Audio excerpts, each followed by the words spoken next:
नमस्कार, लाइव लगातार देख रहे हैं आप और मैं हूं मंजूषा भारद्वाज। भारत ने बदलते भारत का नया चेहरा दुनिया को दिखा दिया है। अब न सिर्फ चेतावनी दी जाती है बल्कि कार्रवाई भी होती है, और वो भी सर्जिकल, प्रिसाइज और ऐसी कि दुश्मन दशकों तक उबर ना पाए।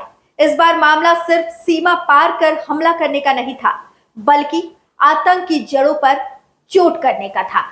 ऑपरेशन सिंदूर भारतीय सेना का ऐसा वार जिसने पाकिस्तान की सरजमी पर छुपे उन 9 ठिकानों को ध्वस्त कर दिया जहां नफरत की खेती होती थी, जहां से भारत के खिलाफ साजिशों की फसल बोई जाती थी, और इन सभी पर किया गया सर्जिकल स्ट्राइक। एक एक जगह टारगेट कर आतंक के अड्डों को राख में बदल दिया गया। अब जानते हैं वो 9 ठिकाने जिन पर बरसी भारत की आक्रामकता। मरकज सुबहान अल्लाह, बहावलपुर, पंजाब, पाकिस्तान। जैश ए मोहम्मद का मुख्यालय है ये। यहीं से पुलवामा हमले की साजिश रची गई थी। आतंकियों को ट्रेनिंग दी जाती थी और भारत पर हमलों की रणनीति बनती थी। मरकज तैयबा, मुर्दिके, पंजाब, पाकिस्तान।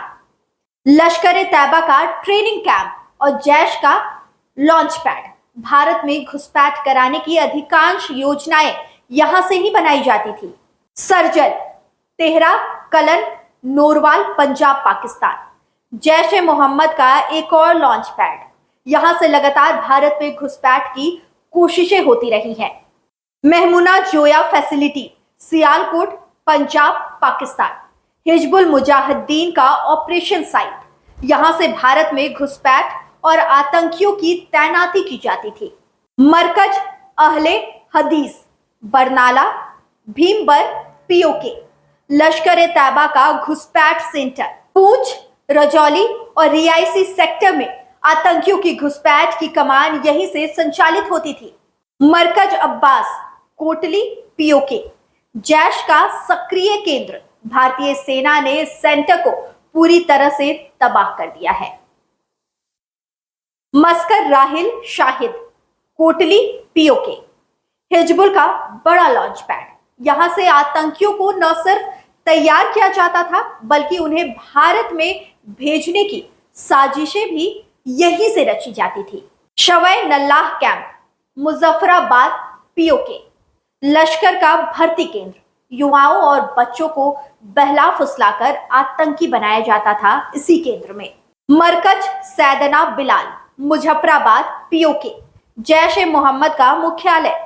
लाल किला इलाके में बना यह केंद्र आतंकियों की ट्रेनिंग और भर्ती का गढ़ था।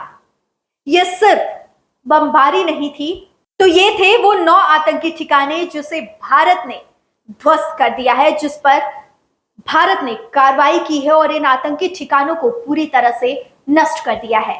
यह सिर्फ बमबारी नहीं थी, यह भारत की तरफ से एक स्पष्ट संदेश था कि अब चुप नहीं बैठेंगे, अब इंतजार नहीं करेंगे कि कोई और हमला हो, अब चुप नहीं बैठेंगे, अब इंतजार नहीं करेंगे कि कोई हमला हो, अब दुश्मन की तैयारी को वही रोक देंगे जहां वो जन्म लेती है। ऑपरेशन सिंदूर सिर्फ 9 ठिकानों की तबाही नहीं है, ये उन हजारों मासूम जिंदगियों की हिफाजत है जिन्हें आतंक ने बरसों से डर में जीने को मजबूर कर दिया था। आज भारत ने दिखा दिया है कि उनकी सेना सिर्फ सरहद नहीं, आत्मसम्मान की भी रखवाली करती है। और जब बात देश की हो तो सीज फायर नहीं, सीज एंड फिनिश की नीति अपनाई जाती है। लाइव लगातार के वीडियो को लाइक करें, सब्सक्राइब करें और बेल आइकन को दबाना न भूलें।